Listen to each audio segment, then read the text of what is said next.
World, hill, and harmless. That, as we're going to notice, that there's a couple different times where it talks about us being lights to the world or lights in the world. And that we're like this city that's on this hill. And this light, or the city that's on a hill, it cannot help but be seen. It's not something that necessarily the city has to do, but it was built there. And you know that if you build this city on this hill, it is going to be seen. And so we are not to be hiding this light. But in the midst of showing this light, it's not to be a blinding influence, but it's to be harmless. And so all that we do is supposed to bring harmony. It's supposed to be good things. And indeed, it's supposed to bring the best things to the world that we live in. So that's what we're going to be looking at this morning as we talk about letting our light shine. So back there in Matthew chapter 5, once again, verses 14 through 16, Jesus does indeed talk about us being light of the world. He doesn't say that you're going to be. He says you are. You are the light of the world. And when you put it in the context, you remember that this is in the midst of Jesus' Sermon on the Mount. And he has just talked about earlier in this sermon how it is that blessed are those who are mourn, or blessed are the poor in spirit, blessed are those who mourn, blessed are the meek, blessed are those who hunger and thirst after righteousness, for example. And then he ends at the very end, blessed are those who are persecuted for righteousness' sake. And after he ends those Beatitudes, then he talks about how this is that it makes us like these lights that shine in a world that's full of darkness. And it's important to understand a few things. Jesus himself said several times, and it's said about Jesus numerous times, especially in John's gospel, that he is the light, the true light. Notice with me, if you will, John chapter 8 and verse 12. These are only a few. One was mentioned this morning around the table. But John chapter 8 and verse 12. There Jesus spoke to them again, saying, I am the light of the world. He who follows me shall not walk in darkness, but have the light of life. Over in chapter 9 and verse 5, Jesus says, as long as I am in the world, I am the light of the world. So if Jesus says that he is the light of the world, how indeed is it that we are the light of the world? And most of you have probably heard this before, that we are a reflection of that light, or a manifestation of that light. I think chapter 12 helps us to understand that a little bit.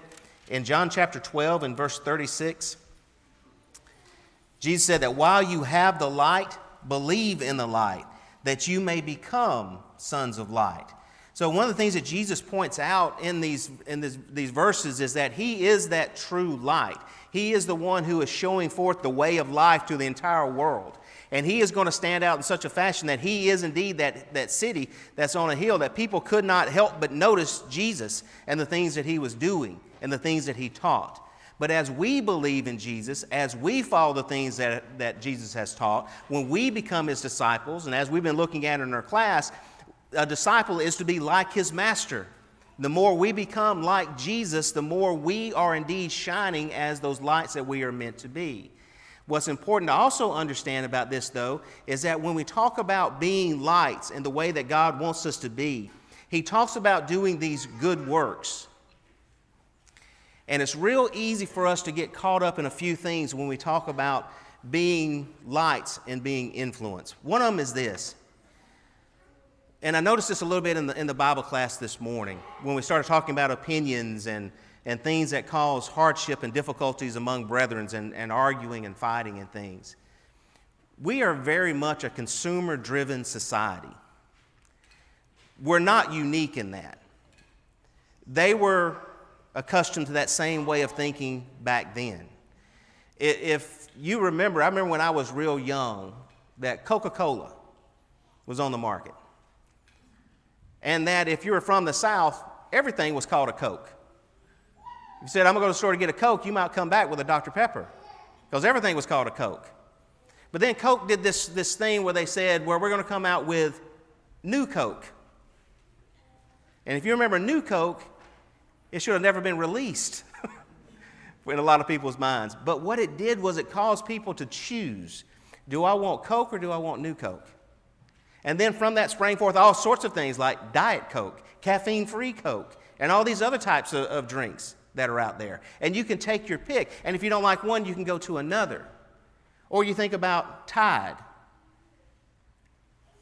Has Tide ever not been new and improved? It's always new and improved because you feel like you're getting the best and the newest of that product. The problem is when these things and this way of thinking moves into Christianity, that I want the new and improved. Or maybe we choose a congregation because, this congregation is really, really hard and strict when it comes to doctrine and teaching the facts and focusing on making sure we do what the Scriptures tell us to do, and that's what we dwell on most. And to some people's minds it says, well, they're all work-based.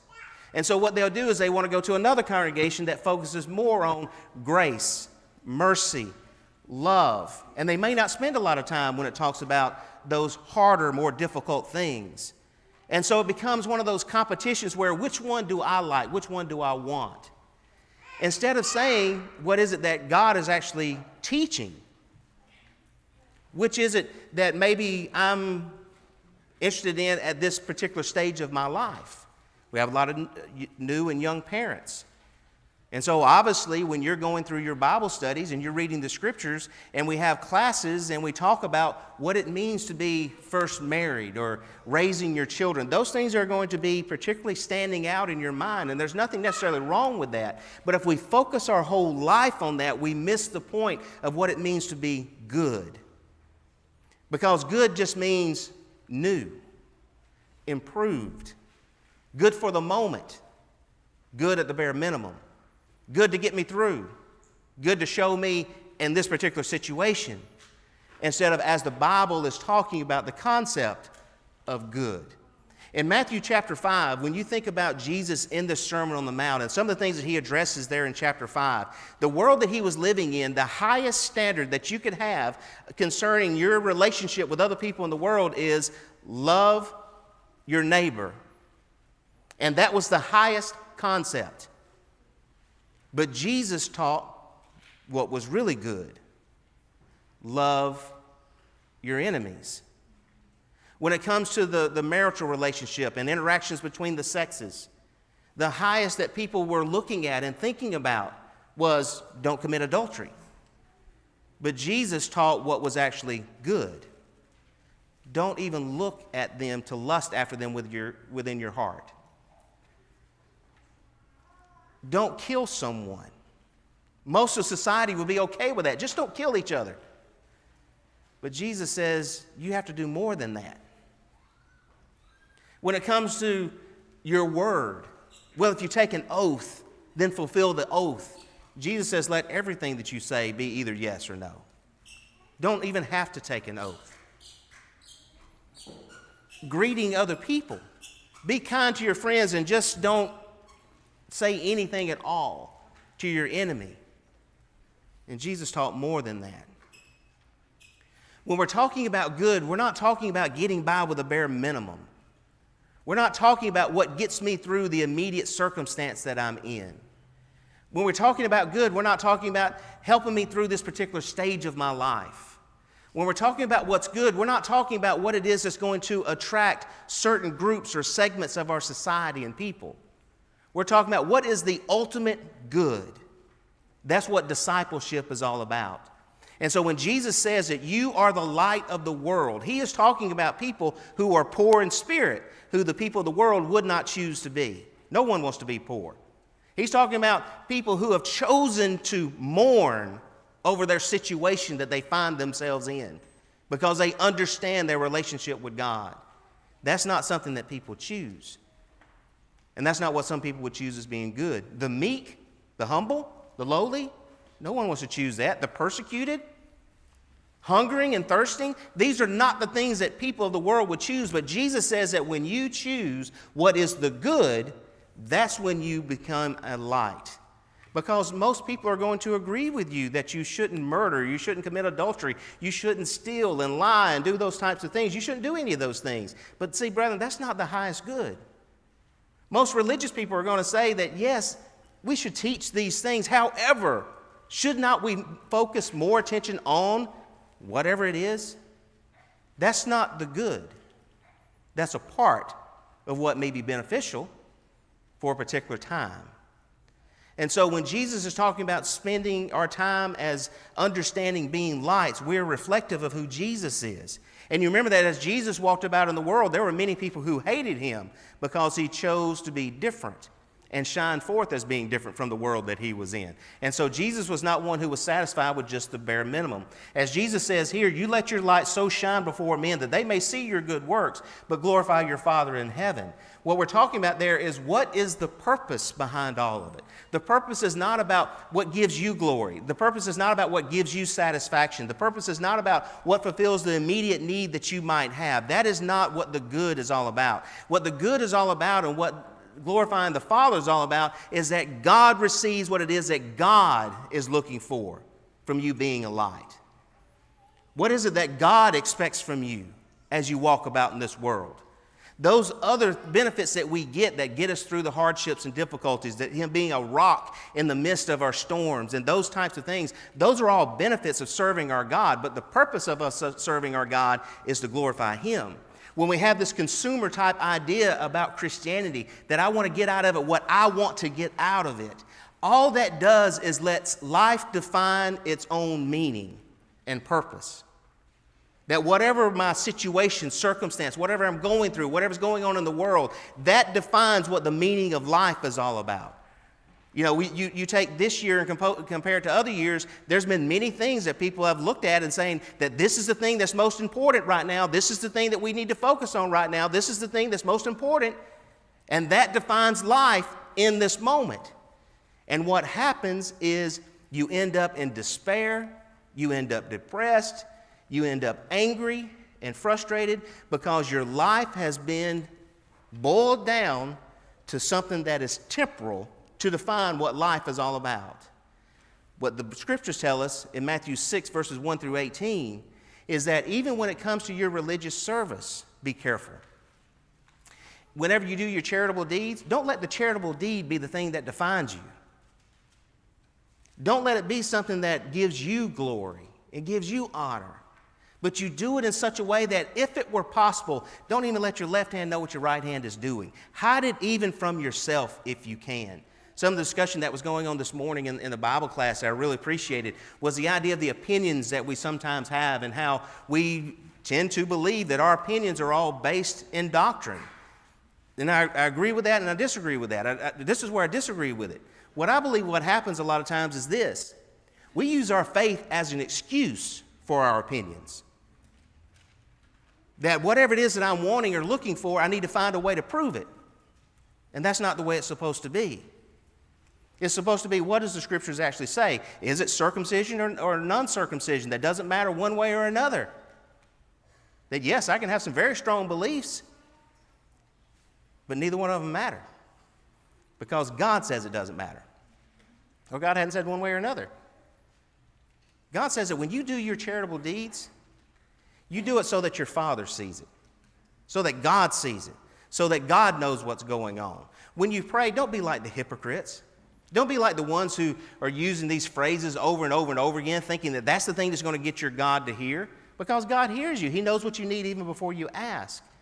And don't stand on the street corners, as he says in Matthew 23. Don't stand on the street corners and give these long prayers and for pretense say these things. Don't be looking for greetings in marketplaces. When you fast, in Matthew chapter 6, when you fast, don't go out, I've heard it described this way, don't go out in public like you're in an unmade bed, where people say, well, what's wrong with you? Why are you so disheveled? Well, I'm fasting.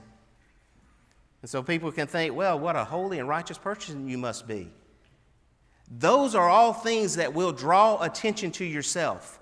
But none of those things, even though it's things like giving, prayer, and fasting, that God says you have no reward other than the fact that people have seen you and you got what you were looking for out of it. And so when we're talking about shining as lights in the world, we're supposed to be satisfied with nothing more than this. People saw what happened because it can't be hidden. But they know that it's not my glory that I'm seeking, and I'm not looking for any glory. But be satisfied in this, that people will glorify God as a result.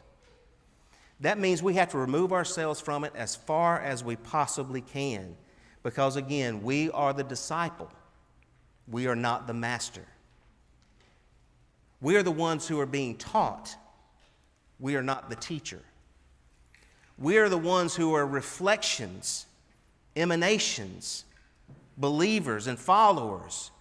So therefore, when people see us, they must see Christ living in us. And that will bring its own attention. In 2 Corinthians chapter 4, and starting at verse 16, Paul in this chapter is talking about this idea of life and not dwelling too much upon the things that we might have to go through while we're in this life. He says, we do not lose heart. And this is why. Even though our outward man is perishing, the inward man is being renewed day by day. Our light affliction, you know that they were going through hardships and difficulties. That it was not just a matter of inconveniences that were keeping them from being away from each other. But you had persecution that Paul himself was well aware of as Christians were being dragged off to prison and losing their life. And he calls it our light affliction. He reminds us that it's only for a moment in verse 17. And that it's working for us something that is far greater, exceeding an eternal weight of glory. We do not look at the things which are seen. True or false? True or false? We do not look at the things which are seen. We look at the things which are not seen. The things that are seen are temporary, but the things which are not seen, those are the things that are eternal. So we make it our aim, chapter 5 and verse 9, whether present or absent, to be well-pleasing to Him. When we define our life by the good charitable deeds that we do, the prayers that we pray, the fasting that we undertake, if our life is defined by that, our life becomes nothing more than an endless series of assemblies.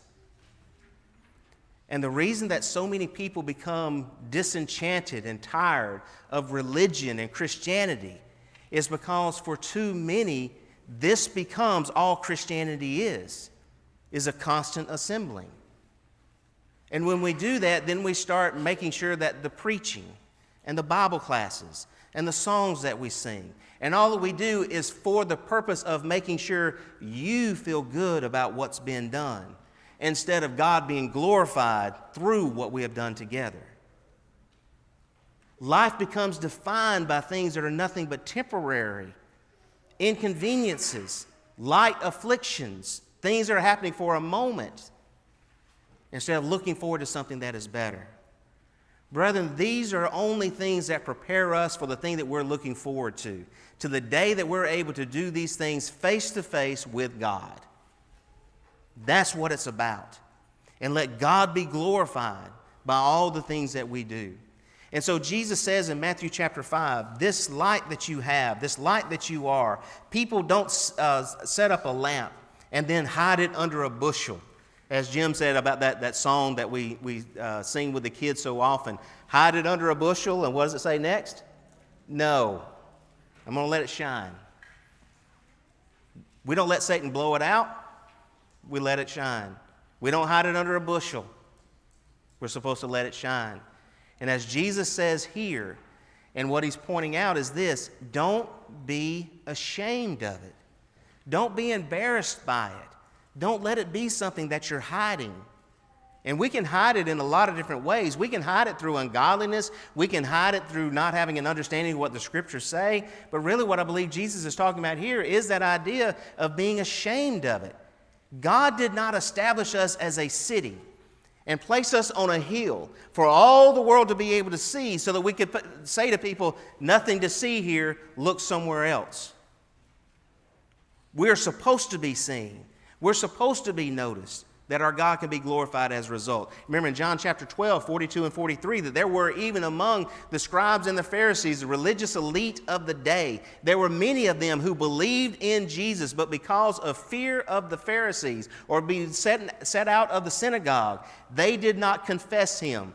And it says this, which is a sad commentary: they loved the praises of men more than the praises of God.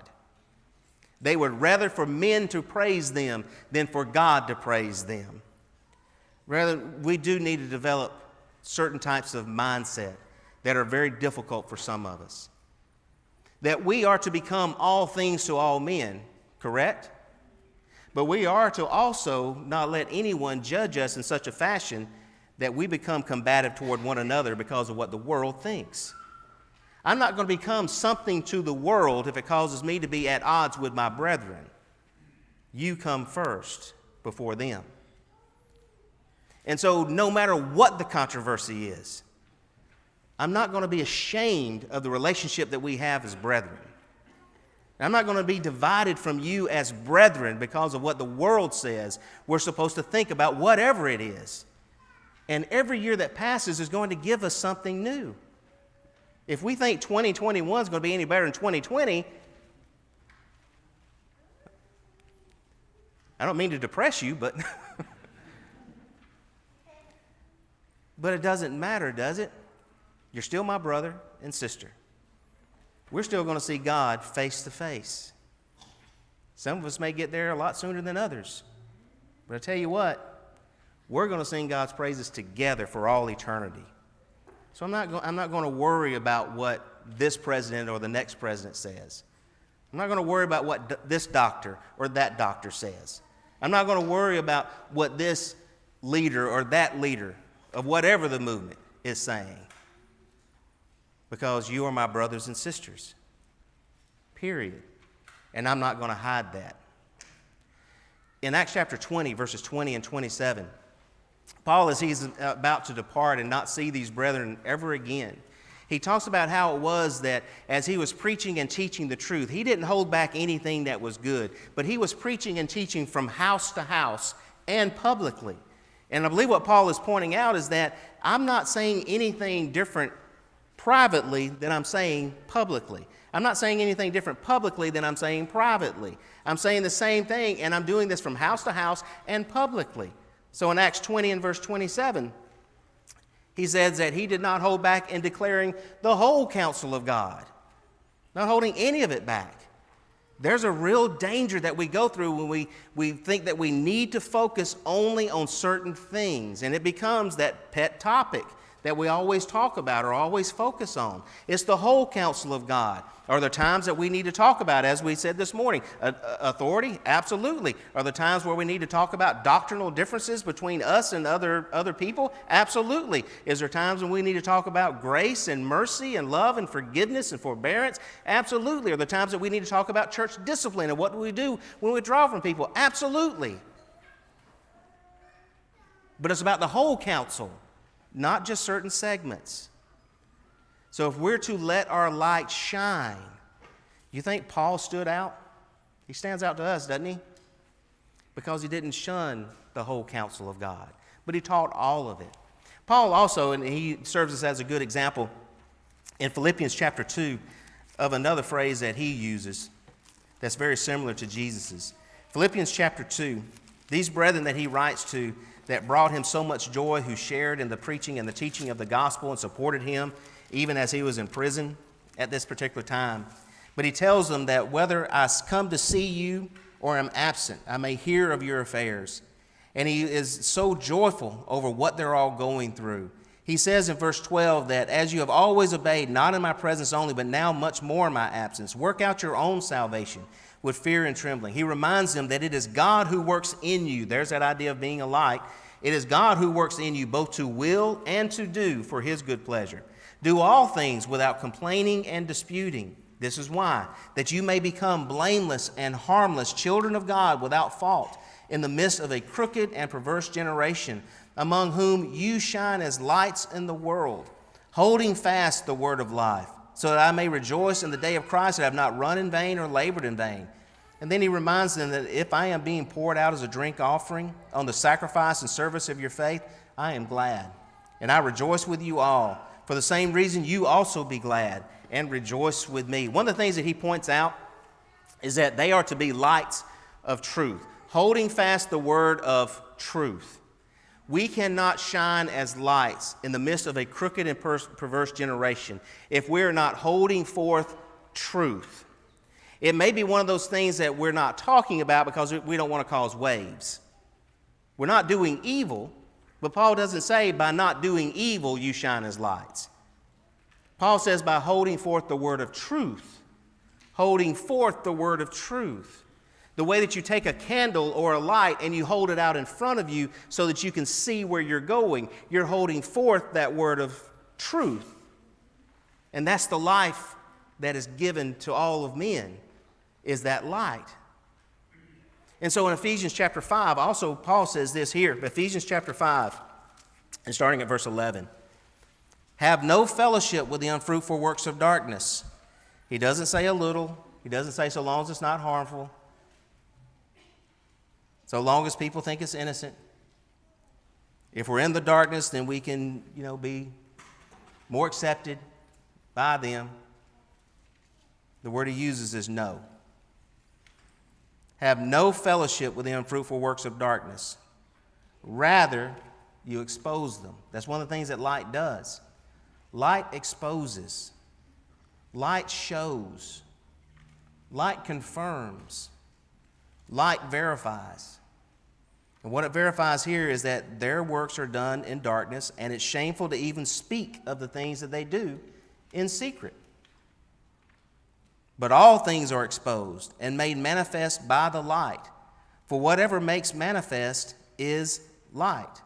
Therefore he says, awake you who sleep, arise from the dead, and Christ will give you light. If we are to be lights and be lights of truth, we're going to have to expose the error that's around us. That's not what people are going to like. That's not what people are going to choose. But we are not a consumer-based industry. We are God's chosen people. And the way that God is glorified is by people understanding there's a difference between truth and error. And there's a very clear difference between truth and error. And it's such a clear difference that I am not going to participate with you in error in what you're doing that is wrong. But I am going to tell you what it is. And I'll do it lovingly. I'll do it mercifully. I'll do it patiently. But I'm going to do it because that's what it means to be light. Paul also says that in the midst of this crooked and perverse generation, we are lights of life. The reason that we expose is because this thing is going to kill, eternally kill, those we know and those we love. And so what we're trying to show to all of mankind is that there is a better way. It's shameful to speak about what some of our friends, family, co-workers, whatever, are doing in secret. It's shameful. We should not even have to be talking about those. It's embarrassing to discuss what they're doing. However, those are the things that's caused such misery and hardship, not just in their life, but in the entire world. And there is a better way. Proverbs chapter 4, verses 18 and 19. Proverbs 4, 18 and 19. Notice what it says about the one who's a follower of our God. Proverbs 4, 18 and 19. The path of the just is like the shining sun that shines even brighter unto the perfect day. The way of the wicked is like darkness. They do not know what makes them stumble. You ever been walking through your bedroom, a place that you've been thousands and thousands of times in the dark, and you trip over something? What was that? And why is it there? And for people in the world, that's every day. For Christians, unfortunately, it's that way. How did that happen? I didn't expect that. And most of the time it happens when we're walking in darkness rather than the light. But we're supposed to be the ones who show forth that light to others. And we only have a limited amount of time.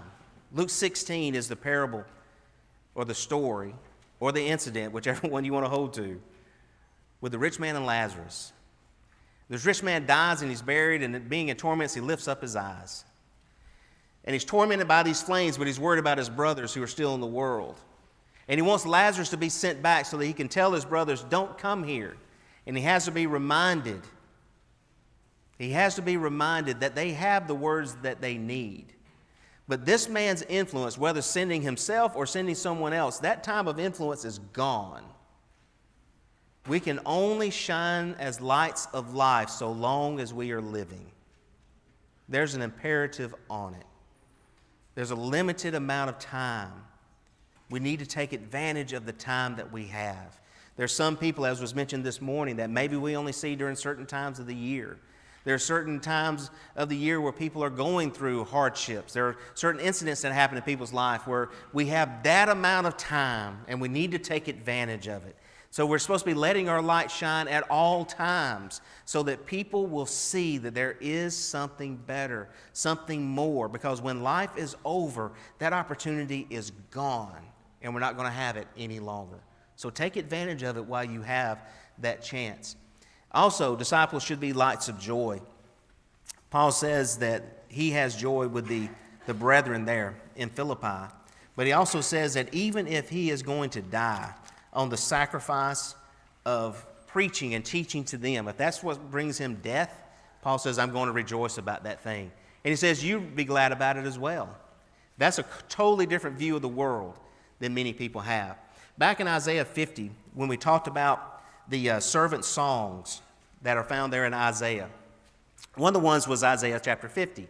And Isaiah 50 is where this servant of the Lord, speaking of Jesus through prophecy, is going to be like this disciple. Some versions even use the word disciple in this verse. The Lord God has given me, verse 4, the tongue of the disciple, or the tongue of the learned, that I should know how to speak, a word in season to him who is weary. He awakens me morning by morning. He awakens my ear to hear as the learned. When we think about every day being an opportunity, every day being a source of joy, the idea of as dark as things may get, as hard as things may get, you've heard the phrase, but the sun's going to come up tomorrow. And when you awaken to see the sunshine the next day, that it gives a sense of renewal. This is what disciples are supposed to be. This is where true joy comes from, is that by being around us as disciples of Christ, as disciples of our Lord, as showing forth the things that Christ has taught us, how he has shaped us, how he has formed us, by showing these things to other people, brethren, that's to be a source of tremendous joy for those who are willing to accept it. Paul does make it clear, though. To some, we are the fragrance of life, and to others, we're the stench of death. But that's going to be on their part.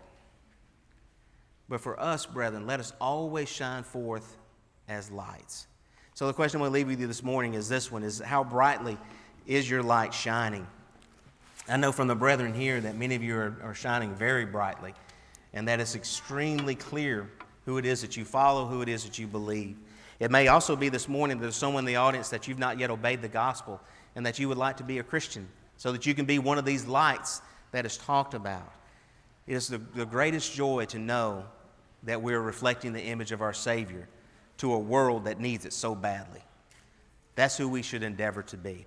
If you need help in any of those things, if we can be of service to you, please let us know as together we stand and sing.